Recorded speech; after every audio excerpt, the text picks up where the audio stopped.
We are very grateful to have you with us today, Sophia.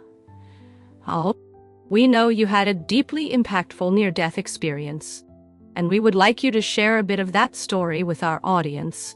Can you start by telling us about who you are? Of course.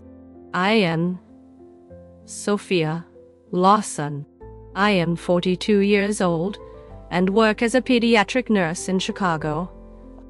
I've been married for 15 years to my amazing husband, Jonathan, and together we have 2 children, 12-year-old Emma and 9-year-old Jacob. Our life is quite ordinary, always busy with work and family responsibilities, but full of love and dedication. And recently you went through an experience that completely changed your life, didn't you? Yes, exactly.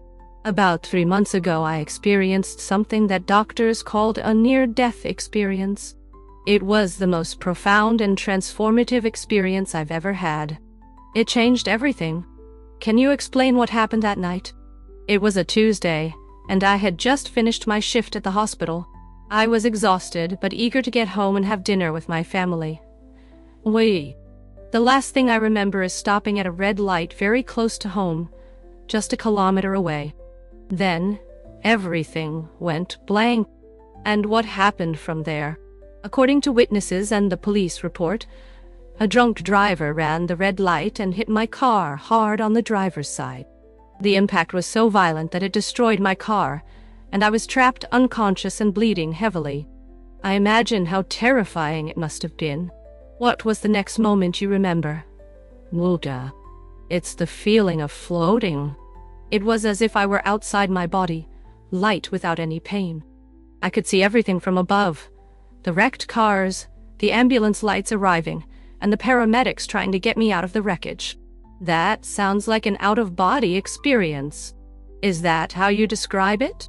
Yes, exactly that. I felt a deep peace, as if I were observing everything from afar with tranquility. Then I noticed a warm, radiant light above me. It was an incredible light, the most welcoming I have ever seen, and I felt drawn to it, as if it were calling me home. And what happened when you approached this light? I felt such strong and pure love that it's hard to describe. It was a deeper love than anything I've ever experienced here on earth. An overwhelming feeling, but of peace and happiness. And then I saw him. Who did you see? Jesus, he was there. He looked at me with a smile that conveyed an indescribable tenderness and compassion. It was as if I were truly seeing him up close for the first time. And how was that encounter? What did you feel when you saw Jesus? It's something that almost can't be put into words. I felt that he knew me completely, with all my flaws and mistakes, but still loved me unconditionally. None of that mattered. I felt at home. Jesus embraced me. And at that moment, I understood the depth of his love for me like never before. It seems like a transformative experience. And what happened next? Then he began to speak to me. His voice was gentle but full of authority. He called me his dear daughter and said, "I have so much to show you. Come see what I have prepared for you, and for all who trust in me." What did he show you? Jesus held my hand, and the next moment we were flying over the most stunning landscapes I have ever seen. We passed through clouds shining like gold and silver, majestic mountains, and flower-filled valleys with colors I didn't even know existed. It was breathtakingly beautiful, with crystal-clear rivers and waterfalls that seemed made of light. It sounded like an unimaginable paradise. And it was. But as beautiful as nature was, all of it became small compared to what he showed me next. We arrived at a vast, radiant city, unlike anything I had ever seen on Earth, so large, perfect, and detailed. Can you describe this city? Yes, it was perfectly square, with high walls of bright jasper, almost like polished glass. There were 12 gates, each made of a single giant pearl. The streets were of pure gold, but as transparent as crystal. The foundations of the city were adorned with precious stones, sapphires, emeralds, topazes, amethysts, and so many others I didn't even know. This sounds a lot like the New Jerusalem, described in Revelation. Is that what you were seeing? Exactly. Jesus confirmed to me that it was the holy city, the New Jerusalem, the eternal dwelling, prepared for those who love him. He explained that the city is the home he is preparing for all his own. And what caught your attention the most in the city? The most incredible thing was the light. Everything there was illuminated by a golden and gentle light. But there was no sun or any other source of light. Jesus explained to me that the very glory of God illuminated the city. There was no darkness, no shadows, just pure and welcoming light in every corner. Fascinating. Did you get to enter the city? Yes. Jesus led me through one of the pearl gates, and what I saw was of indescribable beauty. In the center of the city there was a wide avenue, like a main street, but so majestic that it was impossible to compare it to anything we know. And what did you see along this avenue? In the middle of the street flowed a crystal-clear river. Jesus told me it was the river of the water of life. Along its banks were the most beautiful trees I have ever seen, the tree of life which bore 12 kinds of fruit. The leaves of these trees were for the healing of the nations. This aligns a lot with what the Bible describes about heaven. What else did Jesus show you? He took me to what he called the Father's house. It was a gigantic and impressive structure, but honestly calling it a house doesn't seem sufficient.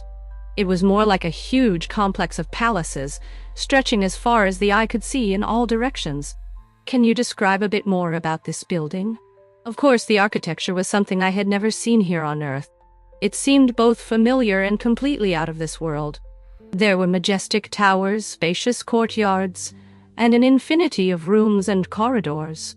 Everything was made of the most precious materials: gold, platinum, crystal, rare stones. But what touched me the most was the welcoming and inviting atmosphere. It wasn't a cold and distant wealth. It truly felt like a home. Jesus mentioned he wanted to show what he had prepared for you. Did he explain what it was? Yes, he explained. He led me down a long corridor with many doors on both sides, stopped in front of a specific door, and said, "This is for you." When he opened the door, I was speechless. What was inside? It was the most beautiful room I could imagine, or perhaps it was more like a complete suite. Every detail was tailored to my taste. My personality, the colors, the furniture, the artwork on the walls, everything seemed so familiar, yet more beautiful than anything I could have created. That's incredible. Did he explain the purpose of these rooms? Yes, Jesus explained. He said that in the Father's house there are many mansions, and that he went to prepare a place for each of those who follow him. These rooms are eternal homes for the children of God, places where we will live in perfect communion with him and with each other. Was there something special about your room? Yes, there were a few things that really caught my attention. One of them was a beautiful painting on the wall, showing moments in my life when I demonstrated love and kindness. Jesus said these were treasures I had accumulated in heaven through my actions. Fascinating. What else was there? There was a shelf full of books. When I looked closely, I realized they were records of my prayers and conversations with God throughout my life. Jesus explained that every word spoken in faith is precious and kept. It seems everything was deeply personal and full of meaning. Certainly, there was even a showcase with medals and trophies, like a kind of tribute. Jesus explained that those were rewards for my faithfulness and obedience in different aspects of my life. He made a point of saying that all believers are equally loved and welcomed in heaven, but that there are different rewards based on how we live here on earth. It's a profound concept. Did Jesus show anything else in the Father's house? Yes. He took me to a gigantic room that he called the banquet hall. It was an impressive hall, with a table that seemed infinite. Jesus explained that there all the children of God will gather and feast together, in perfect communion, forever. What a beautiful image. Did you meet other people during this experience? Yes, as we walked through the city I saw an enormous number of people, more than I could count. They were people from all nations, tribes, and languages, exactly as the Bible describes. All seemed full of joy and peace, worshiping God and living in perfect communion with each other. Did you recognize anyone? I saw my grandmother who passed away when I was a teenager. She looked so young and full of life. I also met a college friend who had died in a car accident. They hugged me and said how happy they were to see me, but that it wasn't my time to stay yet. It must have been emotional. Did Jesus explain why he was showing you all this? Yes. He said he wanted to give me a vision of what awaits those who trust in him. He asked me to share this hope with others so that everyone knows there is much more beyond the life we know. Did Jesus say anything else directly to you? Yes, he looked at me with so much love and said, I am proud of you. You have been faithful with what I entrusted to you. Keep loving people and showing the way to me. Your reward in heaven will be great. That's very moving. How did you feel at that moment? It was a feeling of peace and joy that I can't even explain. All doubts and fears vanished in his presence. I knew with all certainty that I was loved, that I had a purpose, and that the best was yet to come. It seems like a completely transformative experience. How did it come to an end? Before we continue, just one request.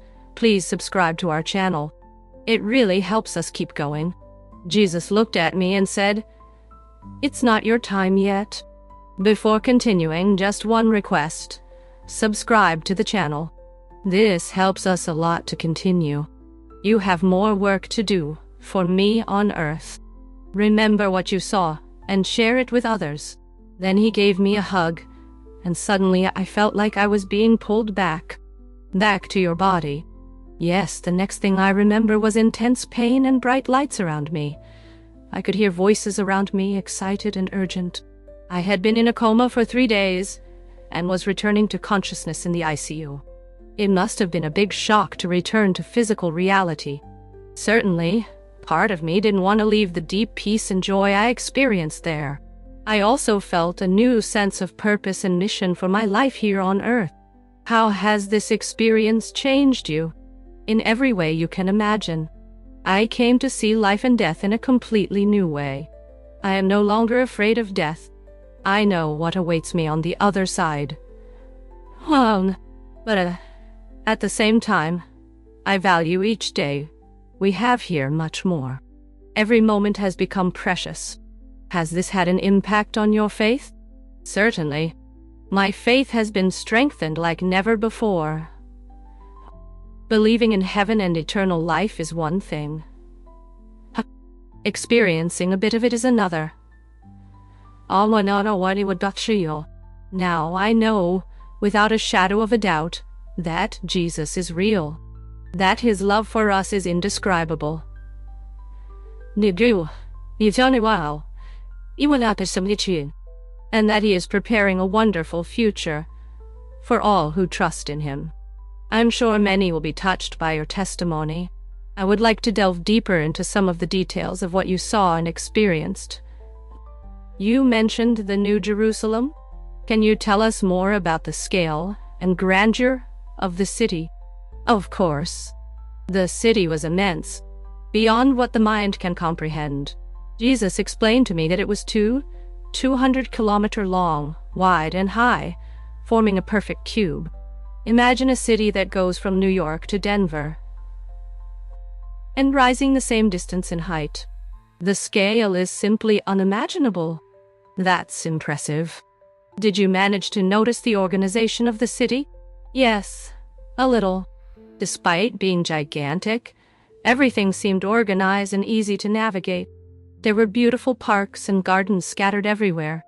I saw majestic buildings that seemed like centers of learning, art, and worship. And everything was connected by these golden streets that shone like gold. You mentioned there was no sun or moon. How was the city illuminated? The light seemed to come from everywhere, and nowhere at the same time. The atmosphere was imbued with a golden and welcoming radiance. Jesus explained that it was the very glory of God illuminating every corner. There was no night, no darkness, only pure and eternal light. Fascinating. Did you notice any other unique features in the environment?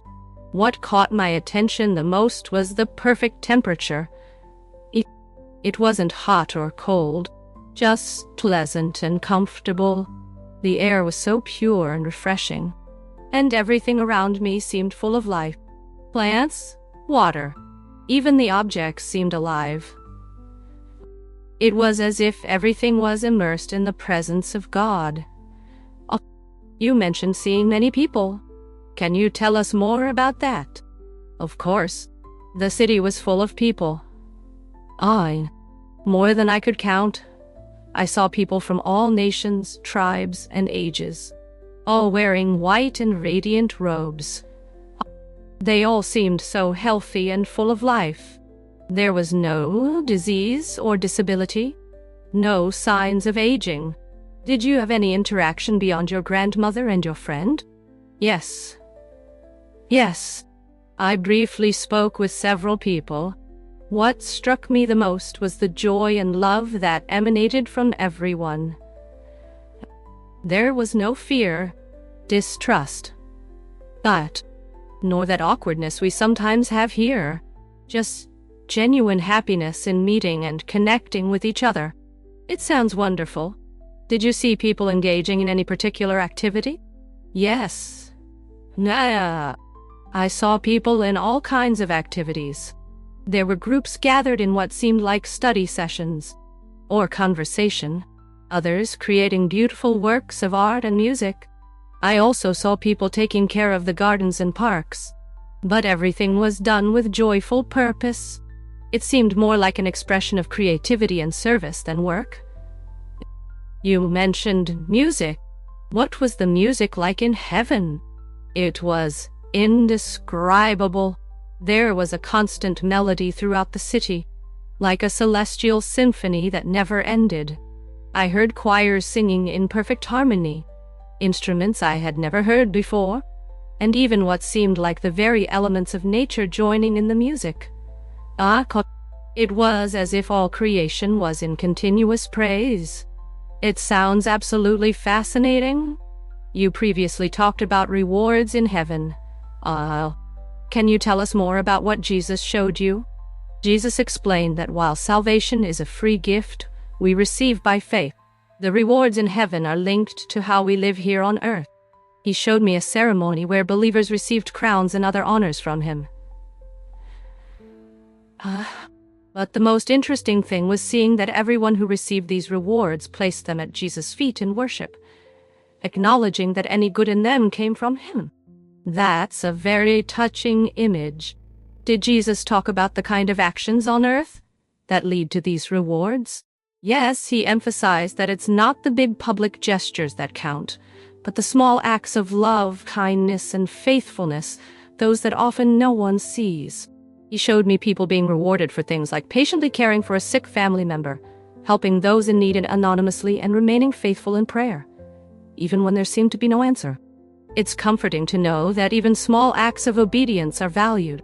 Did you discover anything about the concept of time in heaven? That's a great question. Time seemed different there. There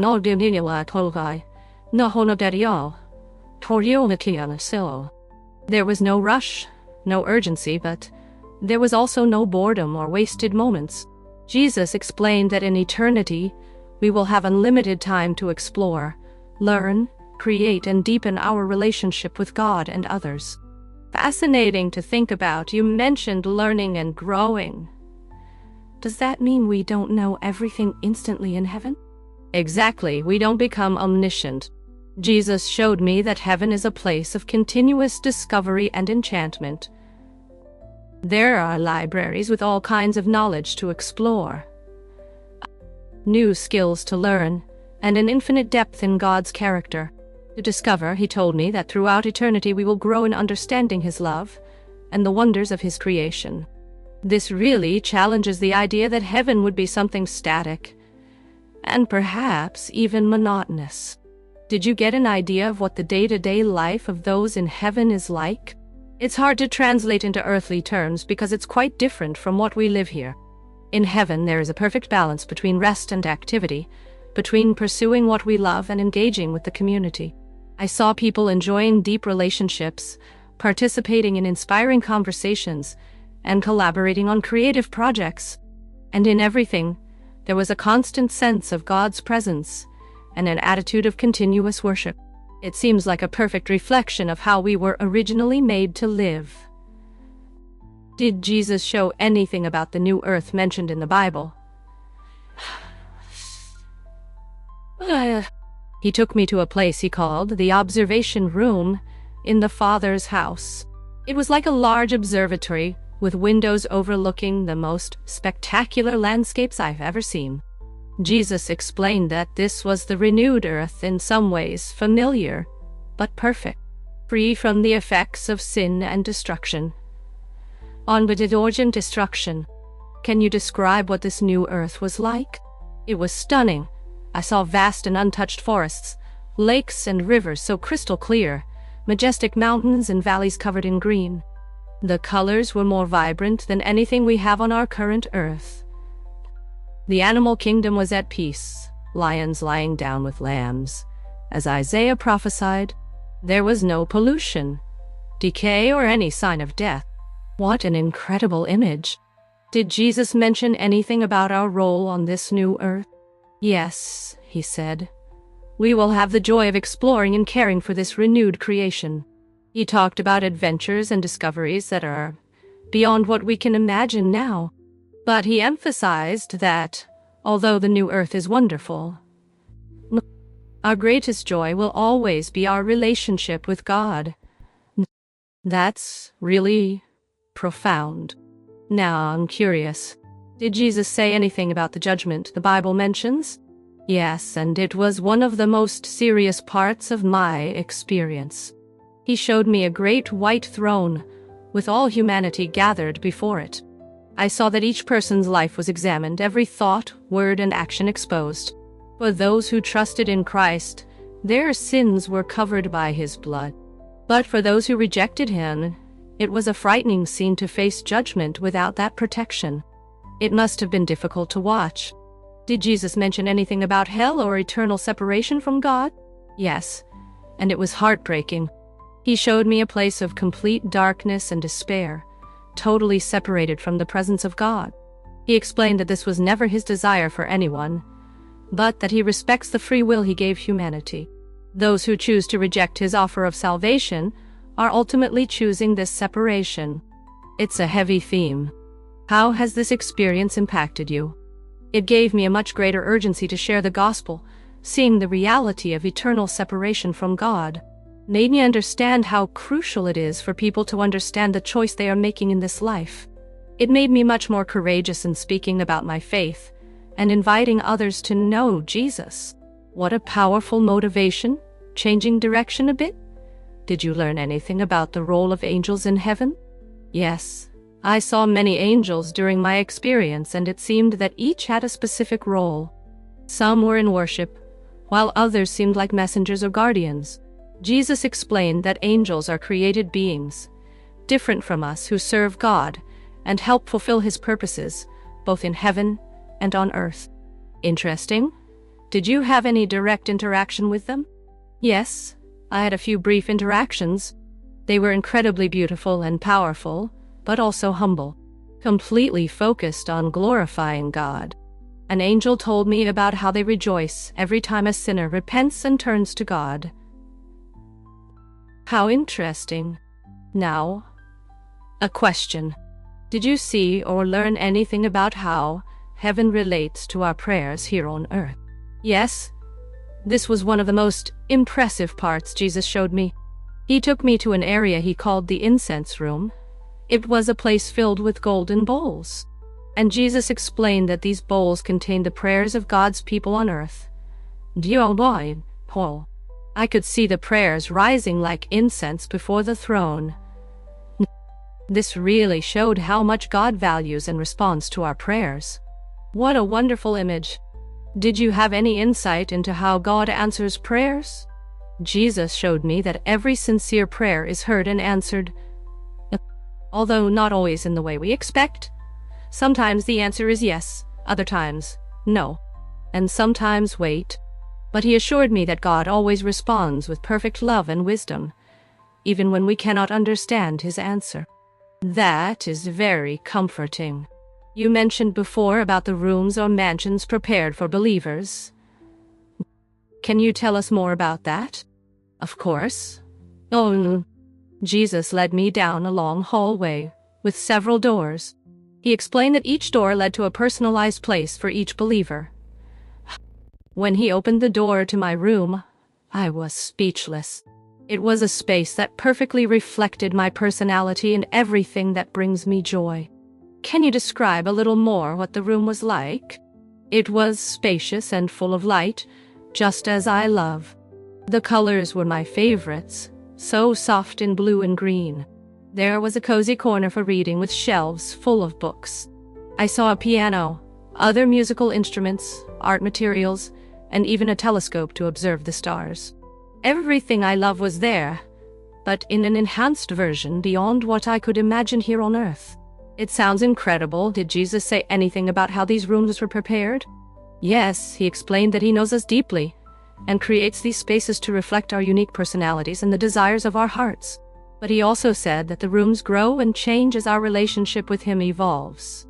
They are not fixed spaces, but dynamic reflections of our journey with God. What a beautiful concept. Did you see anyone else's room? Jesus quickly showed me other rooms. Each one was completely different. One looked like an immense library. Another, an art studio with breathtaking views.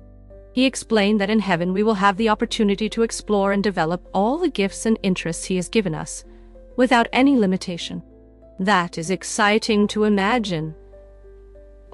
Now, a question: did Jesus show you or talk about how earthly events are viewed from heaven? Yes. There was a place called the Observation Tower. From there I could see events happening on earth. What impacted me the most was the difference in perspective from heaven. Things that seem huge here on earth often appeared small, while small acts of faith and love shone intensely. This totally changes the perspective. Did you gain any insight into how God views human history and current events? Jesus showed me that God is intensely involved in human affairs, guiding his purposes even in events that seem chaotic or meaningless to us. He made it clear that God's ultimate plan is redemption and restoration, and that everything is moving towards that goal. How comforting to know that. Did you learn anything about the relationship between believers on earth and the saints in heaven? Yes. Jesus showed me that there is a very strong connection between the church on earth and the saints in heaven. He called it a great cloud of witnesses, as mentioned in Hebrews 12. I saw that those in heaven follow and are interested in what happens here, especially in the lives of believers. They encourage us as we continue on our journey of faith. That is inspiring. Now, as we conclude, I would like to know, did Jesus give any specific message or instruction for you to share with people here on earth? Yes, he did. The main message was one of hope and urgency. He wants everyone to know that he loves us deeply and has prepared a wonderful future for all who put their trust in him. But he also highlighted the importance of being ready and living each day with eternity in mind. Did he give any warning or something specific to be aware of? He warned about the danger of becoming too attached to the things of this world and losing sight of what really matters. He emphasized the importance of staying connected with him through prayer and studying the Word. He also warned me about false teachers who distort the message of the gospel. These are important reminders. How has this impacted your daily life? Today I feel much more focused on what really matters: material things, career success, worldly recognition. All of this has lost importance compared to the love of God and neighbor. Now I am much more intentional in sharing my faith and demonstrating the love of Christ to everyone I meet. Have you faced skepticism when sharing your story? Of course, I know it sounds incredible, and I myself would have been skeptical before experiencing it. But I know what I experienced, and I feel compelled to share, regardless of what others may think. What would you say to someone who doubts the reality of what you experienced? I would encourage that person to look at the evidence, not just my story, but also the many similar accounts from people around the world who have had near-death experiences. Although the details may vary, there is a remarkable consistency in what people report about what they saw and felt. Speaking of consistency, how does your experience align with traditional Christian teachings about heaven? In many ways, it aligns perfectly. The idea of Jesus preparing a place for us, the emphasis on love and relationship with God, the concept of eternity as something dynamic and purposeful. All of this is in the scriptures, but I believe my experience also expanded my understanding. For example, the idea of heaven as a place of continuous growth and creativity is not always emphasized in traditional teachings, but it makes a lot of sense with the nature of God revealed in the Bible. What would you say is the most important learning from your experience? Without a doubt, it is the reality and depth of God's love for us. Everything I saw in heaven, the beauty, the joy, the perfect peace, flows from this incomparable love of God. And the most wonderful thing is that we do not have to wait until we die to experience this love. It is available to us here and now through a relationship with Jesus. I would like to emphasize how real and lived everything was. This was not a dream, nor a hallucination. It was more real than anything I have ever experienced in this life. And the love I felt, the perfect and infinite love of Jesus, changed my life forever. I want everyone to know that this love is also available to them. That's a wonderful message to end on. Sophia, thank you very much for sharing your extraordinary experience with us. I am sure it will bring hope and encouragement to many. I appreciate the opportunity to share. My prayer is that everyone who hears this message will be inspired to seek a deeper relationship with Jesus and live with eternity in mind. Heaven is real. It is more wonderful than we can imagine. And it is available to all who put their trust in Christ. And I deeply thank everyone who stayed until the end to hear this very special message. Oh, I know that everyone's time is precious, and the fact that they have dedicated these minutes to reflect with me on eternity and the unconditional love of Jesus is truly significant. I want you to know that your presence here is not by chance. Perhaps you are seeking something greater, answers to deep questions, or just a true connection. And the truth is that we are all together on this journey.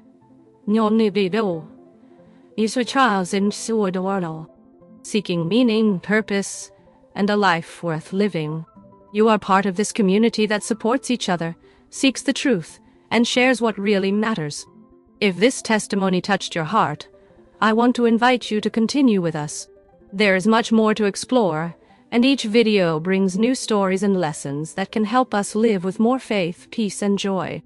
Subscribe to the channel, like, and share your thoughts in the comments. Each comment and each like are not just interactions, but sparks of a message of love that grows and spreads. Together we can create a movement of hope and transformation. Thank you very much for being here. May you feel this love in every step, and may it illuminate your days until the next video.